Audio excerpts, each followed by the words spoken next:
एक ऐसी भगत महिला जिसके थापे हुए कंडों में उपलों में विट्ठल विट्ठल नाम की आवाज़ आती थी।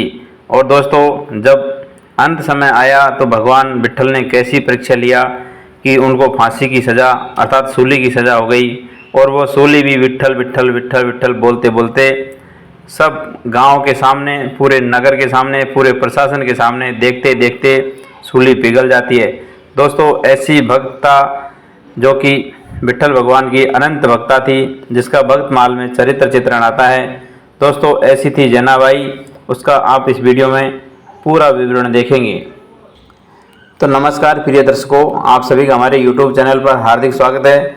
दोस्तों, प्राचीन समय की बात है, आज से लगभग 550-600 साल पहले, जब महाराष्ट्र में एक संत हुए थे नामदेव। उनकी भी बहुत महिमा है और नामदेव का ही आशीर्वाद मिला जैनाबाई को, जो कि पूरा जीवन भगवान विट्ठल को और संत नामदेव को समर्पित कर दिया। दोस्तों, जिसके जीवन में भगवान के अलावा कोई नहीं होता, उसके लिए सारी दुनिया उसकी रक्षक बन जाती है। और कभी कभी भगवान परीक्षा लेते हैं तो उसको मुसीबत में भी डाल देते हैं, लेकिन भगवान संभाल जरूर लेते हैं। प्रिय दर्शकों, वैसे तो आप सभी जानते हैं कि भगवान विट्ठल, जो कि पुंडरीकनाथ के नाम से भी जाने जाते हैं, महाराष्ट्र के पंढरपुर में यह जगह प्रसिद्ध है, जहाँ पर भगवान श्री कृष्ण और माता रुक्मिणी का मंदिर है। दोस्तों, भगवान पुंडरीकनाथ, जो कि एक संत पुंडरीक थे, वो अपने माता पिता की सेवा करते करते ही परम ध्यान अर्थात परम ज्ञान को प्राप्त करके भगवान की कृपा उनको माता पिता की सेवा से ही मिल गई। और जो ये विट्ठल भगवान वहाँ पर प्रकट हुए, वो भी संत पुंडरीक को एक सेवा से ही मिले थे। प्रिय दर्शकों, भगवान विट्ठल का जो मंदिर है और भगवान विट्ठल का जो अवतार है, उसको लेकर मैं एक अलग वीडियो बनाऊंगा, क्योंकि इसमें मैं केवल और केवल परम संत भक्ता, जो कि पुंडरीक नाथ की भक्ता थी, इनका नाम जैनाबाई था, आज हम इनका ही चरित्र चित्रण करेंगे। क्योंकि जो विट्ठल भगवान का जो प्रकट हुआ है, उसकी भी एक अलग ही कहानी है। और आज कलयुग में पुंडरीकनाथ भगवान अर्थात विट्ठल भगवान आज भी कमर पर हाथ लगाए हुए अपने भक्तों की परीक्षा लेते हैं और अपने भक्तों की सेवा में, अपने भक्तों की कष्ट दूर करने में इसी तरह से आज भी खड़े हैं। जैसे भगत पुंडरीक ने उनको प्रकट किया था और भगत पुंडरीक ने उनको ईंट पर खड़ा किया था। महाराष्ट्र में अर्थात मराठी भाषा में ईंट को विठोबा कहते हैं। दोस्तों, उन्हीं के नाम पे विट्ठल भगवान बना, पंढरपुर पुंडरीक नाथ के नाम पे पंढरपुर बना।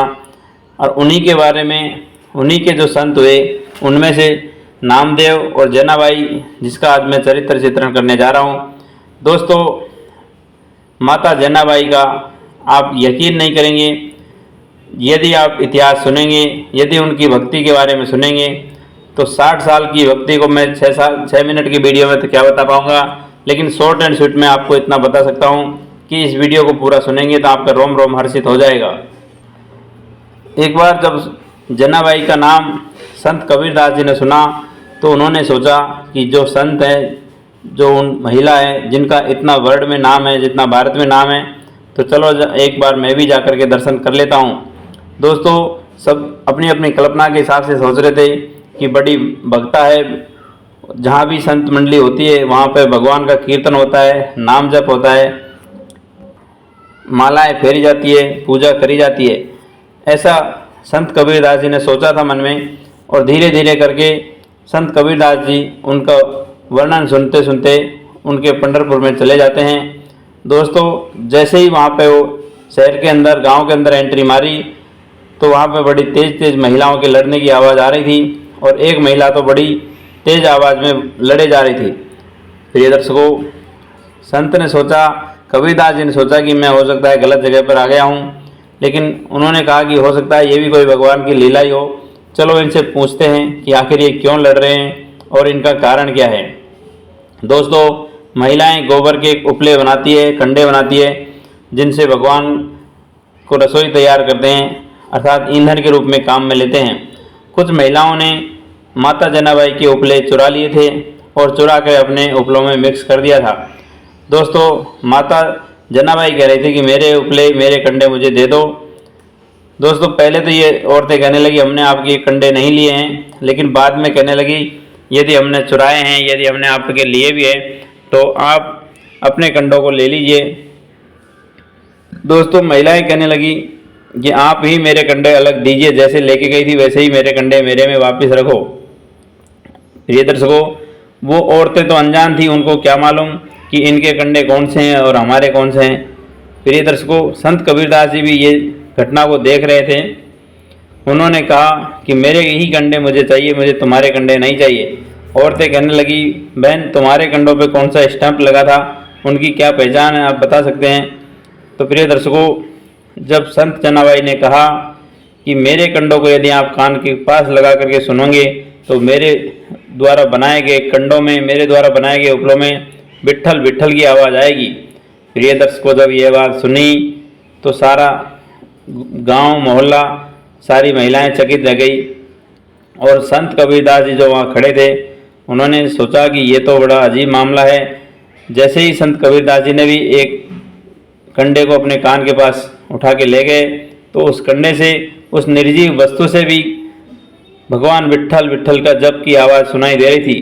प्रिय दर्शकों, आप जानते हैं कि जब पारसमणि लोहे को छू लेती है तो उसे भी सोना बना देती है। इसी प्रकार से माता जनाबाई ने जो भी काम किए हैं भगवान के समर्पित करके किए हैं, चाहे वो कंडे बना रही हो, चाहे बर्तन साफ कर रही हो, चाहे भगवान का भोग तैयार कर रही हो, चाहे आटा पीस रही हो, सारे काम भगवान के नाम उसके होते थे। इसी वजह से आज ये घटना संत कबीरदास जी को देखने को मिली है, जो कि कंडों से भी विट्ठल विट्ठल की आवाज़ आ रही है। प्रिय दर्शकों, अब मैं माता जनाबाई का बचपन से लेकर के बुढ़ापे तक का इतिहास आपको शॉर्ट एंड स्वीट में बताता हूँ। प्रिय दर्शकों, जब माता जनाबाई 8 वर्ष की थी तो अपने माता पिता के साथ विट्ठल भगवान का दर्शन करने के लिए पंढरपुर आई थी। प्रिय दर्शकों, माता जनाबाई ने हट कर लिया और कहने लगी कि मुझे तो यहीं मंदिर में रहना है, मुझे यहीं दर्शन करना है और यहीं संत सेवा में अपना जीवन समर्पित करना है। दोस्तों, उनके माता और पिता दोनों गरीब थे। उन्होंने कहा कि प्रभु की जैसी कृपा, हम आपको यहीं छोड़ देते हैं। दोस्तों, कुछ समय के बाद उनके पिता भगवान को समर्पित हो गए और कुछ समय के बाद उनकी माता भी भगवान को समर्पित हो गई, परम ध्यान को चली गई। दोस्तों, अब जनाबाई का केवल और केवल अपना जीवन समर्पण भगवान के प्रति और संतों के प्रति ही करना था। तो उनके माता पिता जनाबाई को संत नामदेव के आश्रम में छोड़ के चले गए थे।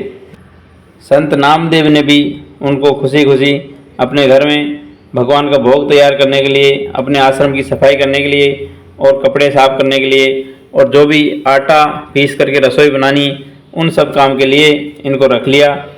और जहाँ पर संत मंडली रोज आती और शाम को भक्त कीर्तन करते, इस तरह से उनका टाइम गुजरता रहा। संत नामदेव ने जब कुछ समय बाद माता जनाबाई का ये काम का प्रभाव देखा और निस्वार्थ भाव से पूरा नाम जप करती और भगवान का चिंतन करती और संत की सेवा करती।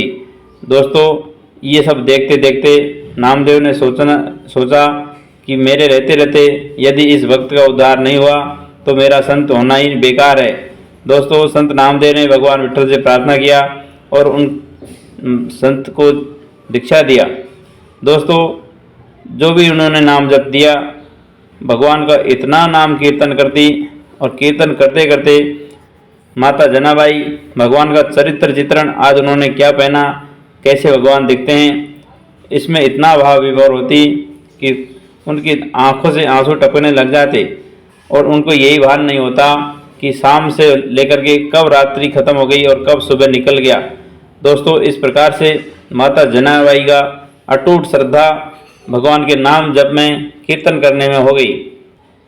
एक दिन की बात है कि एकादशी के दिन संत नामदेव के आश्रम में कई सारे संत आए हुए थे, तो काफ़ी देर तक भक्त मंडली कीर्तन करती रही और भजन गाती रही। माता जनाबाई भी उनका श्रद्धा से श्रवण करती रही। दोस्तों, माता जनाबाई भी भाव विभोर होते होते उनको पता ही नहीं चला कि कब रात्रि खत्म हो गई और कब सुबह हो गई, कब सुबह हो गई, उनको सुनते सुनते नींद आ गई। दोस्तों, उस दिन बड़ी देर हो गई जगने में। जैसे ही हड़बड़ाहट में माता जनाबाई जगती है तो वो सोचती है कि अब मैं कब तो आश्रम की सफाई करूं और कब कपड़े धोऊं, कब बर्तन धोऊं, कब मुझे आटा पीसना है और कब जा कर के मेरे भगवान का भोग तैयार होगा।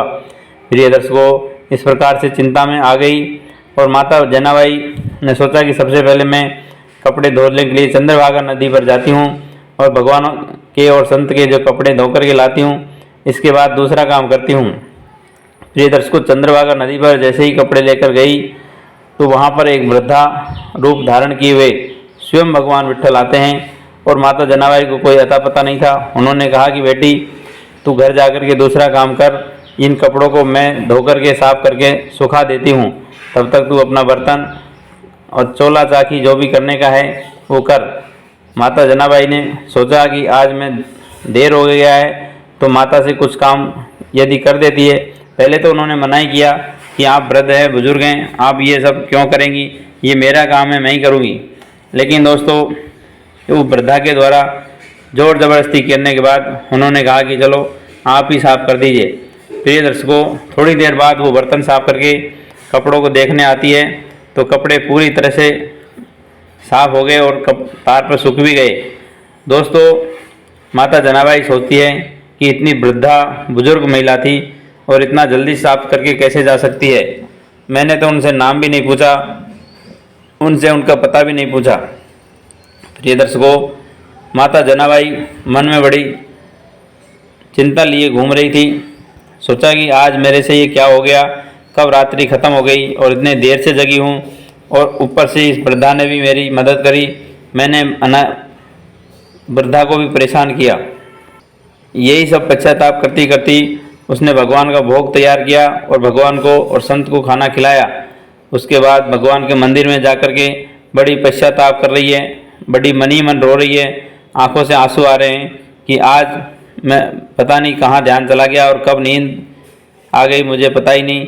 हे विट्ठल भगवान, मेरे द्वारा उस बुजुर्ग महिला को मैंने काम पर लगाया, मुझे माफ़ करना। दोस्तों, ये सब बोल रही थी तो भगवान विट्ठल प्रकट होते हैं और कहती है कि माँ जनाबाई, आज मैंने ही तेरी मदद किया था, बूढ़ी अम्मा के रूप में आकर के। प्रिय दर्शकों, जब ये बात माता जनाबाई ने सुनी तो माता जनाबाई के पैरों के नीचे ज़मीन निकल गई और सोचने लगी कि मेरे भगवान आज मेरे कपड़े धोने के लिए आए, मदद करने आए। प्रिय दर्शकों, उन्होंने माफ़ी मांगी, लेकिन माता जनाबाई से भगवान विट्ठल कहने लगे कि आपको माफ़ी मांगने की ज़रूरत नहीं है, अब मैं हर काम में आपका हाथ बटाऊंगा, आपको कोई आपत्ति नहीं होनी चाहिए। प्रिय दर्शकों, माता ने कहा यदि आप मेरे सामने भी खड़े रहते हैं तो मैं खुशी खुशी सारा काम कर लूँगी। लेकिन दोस्तों, भगवान तो भगवान होते हैं। अब तो विट्ठल भगवान और माता जनाबाई के साथ इतने घुल मिल गए कि भगवान विट्ठल स्वयं आटा पीसने के लिए माता का साथ देते, उधर बर्तन साफ करने के लिए, उधर झाड़ू लगाने के लिए, सारा काम भगवान विट्ठल उनके साथ करते और माता जनाबाई के साथ हंसी खुशी ज़िंदगी बिताने लगे। दोस्तों, एक दिन की घटना क्या होती है कि विट्ठल भगवान को माता जनाबाई अपने घर में खाना खिला रही थी और किसी को ये बात कानों कान नहीं खबर दी कि स्वयं विट्ठल भगवान माता जनाबाई के घर जाते हैं और खाना खा के आते हैं। दोस्तों, भगवान विट्ठल ने अपना जो हार था हीरो का वो उतार के वहाँ रख दिया और जब उनको लाड प्यार में खाना खिला रही थी तो माता जनाबाई ने थोड़ा सा लेट कर दिया, यह समझो कि भगवान की लीला थी। जैसे ही खाना खा करके भगवान स्वयं वापस मंदिर पहुंचने का टाइम हुआ, मंगला आरती का टाइम हुआ, दोस्तों संध्या आरती का टाइम हुआ, तो भगवान का हीरो का हार वहीं छूट गया। जैसे ही पुजारी ने वो भगवान का हीरो का हार गले में नहीं देखा तो उन्होंने सोचा कि ज़रूर जनाबाई ने ही चुराया होगा। प्रिय दर्शकों, सारा शक जनाबाई के ऊपर जाने के बाद जनाबाई कहने लगी, देखो मेरा तो पूरा भगवान विट्ठल ही है, मैं उनका हार क्यों चुराऊंगी। दोस्तों, किसी ने इनकी बात नहीं सुनी और कहने लगी कि आपके घर की तलाशी लेनी पड़ेगी, यदि हीरो का हार आपके घर में निकला तो आपको फांसी की सज़ा भी हो सकती है। प्रिय दर्शकों, उन्होंने कहा कि आप मेरे घर की तलाशी ले लीजिए, मैंने कोई हार नहीं चुराया है। यदि भगवान विट्ठल की कृपा से मुझे सूली भी होती है तो मुझे कोई आपत्ति नहीं है, मेरा जीवन तो स्वयं विट्ठल को पूरा समर्पित है। दोस्तों, ये जो मानव बुद्धि है ये किसी को शंका करती है तो पीछा नहीं छोड़ती।